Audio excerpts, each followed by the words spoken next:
多謝主席。律政司同埋大律師公會同埋律師會對推動法治教育同埋推廣嘅工作，其實路人皆見啦，做得非常好。咁啊，律政司粉墨登場，咁啊大家都知㗎啦，唔係劇透嚟啦呢個。咁啊冇得頂。我覺得我有幾個問題啦嚇，即係第一就係法治教育領袖培訓計劃咧，第4階段將會開始啦，會唔會？我建議咧，會唔會加入即係特登講法治同埋普通法法制點樣增強特區喺國際商貿嘅競爭力？呢個呢，我覺得可以進一步咧加強就大家認識一國兩制嘅優勢同埋生命力。呢個第一個建議及問題啦。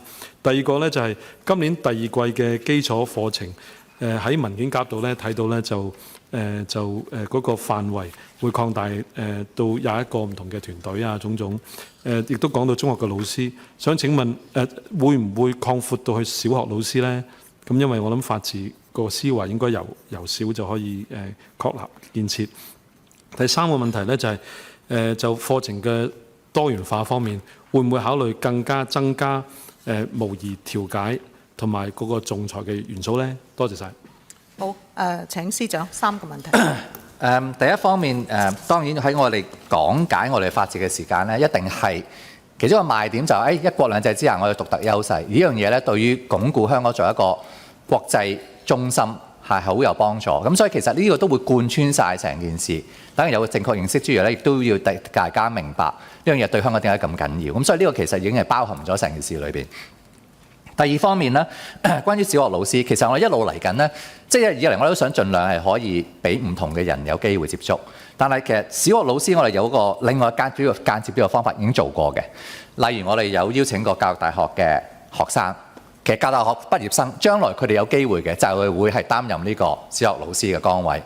咁喺未來裏邊，當然我哋每年呢都有資源上嘅限制，亦都係希望個課程咧能夠比較有集中性。咁我哋會有個鋪排。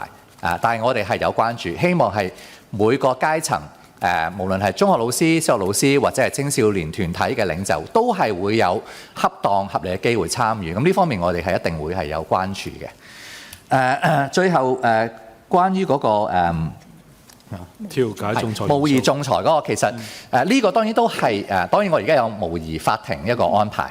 咁你話模擬仲裁或者係模擬調解嘅話，我相信咧將來喺個實踐嗰度咧，我哋如果係時間上容許咧，一定係會考慮。咁但係好坦白講，我哋好多嘢都想做，但係都要考慮即係實事求是，究竟學員佢要付出佢哋嘅時間，我哋都要有人手上嘅安排。咁但係呢方面我哋都係保持一個開放嘅態度。其實你睇到我哋每年咧都係有啲微調嘅，其實都會聽翻學員對邊度有興趣。